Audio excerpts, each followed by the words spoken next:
Autour du directeur de cabinet représentant le ministre des Finances et du Budget de la République du Congo, la hiérarchie du Trésor public congolais et son réseau de spécialistes en valeur du Trésor, SVT en sigle, ainsi que les représentants de la Banque des États de l'Afrique centrale, se sont penchés sur l'examen des émissions et de la gestion des valeurs du Trésor en République du Congo, le comportement du marché financier, les responsabilités des acteurs des marchés publics du Congo, ainsi que sur les performances du Congo sur le marché régional des titres publics à souscription libre 2017-2018, à un moment où le marché s'améliore au niveau de la CEMAC, mais est encore loin des réalisations de l'UEMOA.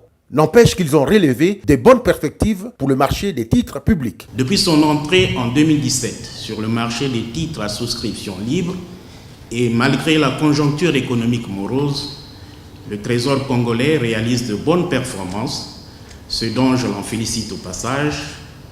Aucun défaut de paiement n'a été signalé et le montant global mobilisé dans le compartiment des bons de trésor assimilables en 2017, soit 23,7 milliards de francs CFA, a été triplé en 2018, soit 72,5 milliards de francs CFA.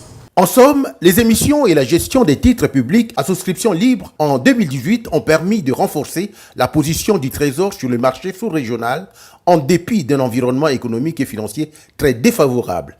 Et que prévoit le gouvernement du Congo? Le gouvernement envisage de rendre les créances immobilisées en effet public négociables par la titrisation de sa dette intérieure.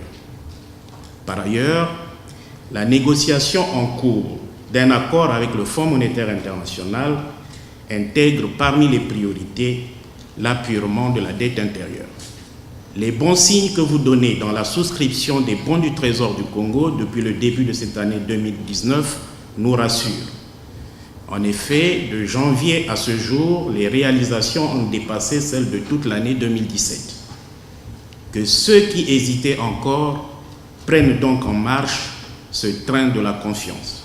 Au regard des émissions du premier trimestre de l'année en cours, il y a lieu de noter que les spécialistes en valeur du Trésor ont, au terme de cette concertation, reconnu des progrès déjà sensibles des performances réalisées par le Congo, qui est soumis à la réglementation du marché des titres publics de la BEAC.